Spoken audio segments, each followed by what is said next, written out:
Former Maryland Governor Larry Hogan sharply criticized 2024 Republican presidential candidates for making excuses for former President Trump following his indictment and predicted the only way to beat Trump in the primary would be to take him on directly.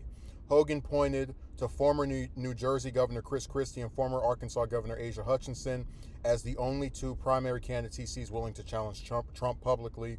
I think it's going to take somebody that emerges from the pack and does really go directly at him. I think Chris Christie did a good job and started out with a good launch because he's the only one challenging him. He said in a panel interview on ABC this week on Sunday, you've got 11, 12 challengers out there that aren't challenging him, and they're sort of enablers and just making excuses. I don't see anyone saying why should we move on from Donald Trump with the exception of Chris Christie and maybe Asa Hutchinson, two of my former colleagues, both of whom are both tough prosecutors and former U.S. attorneys that are taking this indictment more seriously than some of the others, he added. Hogan, a moderate Republican and frequent Trump critic, had once been seen as a possible contender for the Republican presidential ticket in 2024, but he never entered the race. He said he wanted to avoid oversaturating the field and creating the perfect scenario for Trump to snatch the GOP nomination, as he did in 2016. Hogan said he was not surprised Trump's favorability polled slightly higher following news of the indictment, but he was disappointed more Republican candidates were not willing to say that the charges Trump faces are serious and must be taken seriously. Trump obviously got a bounce. I think most of us expect him to get a bounce because there's a rallying around him and defending him because they feel he's being unfairly attacked, and it's the weaponization of the Justice Department, Hogan said Sunday. But it's absurd that candidates won't stand up and say that these are very serious charges. We need to take them seriously. And, if you are not going to challenge him, why challenge him? Trump was indicted on 37 criminal charges related to his handling of classified documents. He was accused of obstructing a federal investigation, willful retention of national defense information, and making false statements to the FBI. Trump pled not guilty. Asked about former United Nations ambassador and Republican presidential candidate Nikki Haley's comment that she was inclined to pardon Trump if elected, Hogan said, "I thought it was absurd." He added that he thinks anyone not willing to look at the facts of the case should be disqualified from running for president. I think they're all trying to find that balance, and I get the fact that they are concerned about overzealous prosecution, but this is not the Russian probe. This is very serious potential national security implications, and to say we don't want to look at that, anyone who doesn't want to look at the facts, they should be disqualified from running, not just Trump, Hogan said. So I agree with Hogan for two different reasons. One, I think the charges are being seen as something of a joke by the Republican candidates, not because they're all these amazing legal scholars and they know what's going to happen, they have a crystal ball that'll tell them what the results will be of the indictment, but rather due to the fact that they want to sample Trump's voters, and by not saying anything critical of him, and even in some cases sucking him off, like you got Ramaswamy talking about, I would pardon Trump, absolutely, and I challenge all of the other candidates to do the same.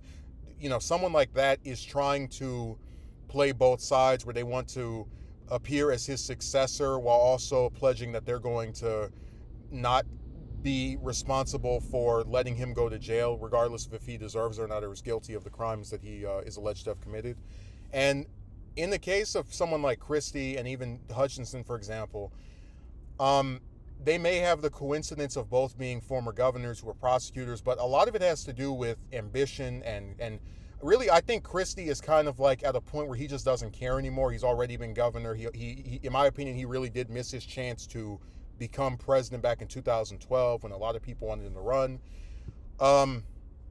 So now it's kind of like, well, I have nothing to lose. Let me just launch this presidential campaign and give the anti-Trump people somebody to rally around if they really want to do it. And really, I would have so much more respect for him if he just came out and said, I am going to play this out entirely of just bashing Trump on everything that is legitimate. So saying, hey, he lost to Biden. Why would you want to renominate the only person in this race who lost to him?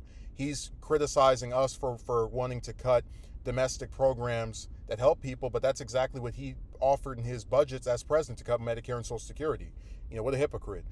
He never finished his border wall. There's plenty of stuff that these candidates, not just Christie, can attack Trump over, but they're too scared. They're cowards. And it's so funny to watch people who want to have ultimate power too afraid to criticize their opponents.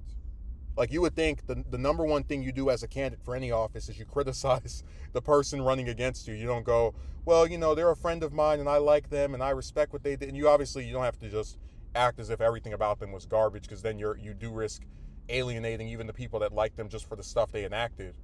But still, they're just too afraid. And I think Hogan is approaching this from a similar angle of Christie, where it takes Republicans who are no longer in office, no longer have any serious ambitions to hold office again, to come out and say, you guys are not doing what you should be doing, or to criticize Trump and his sycophants in any way. And when I say sycophants, I'm talking about these other candidates.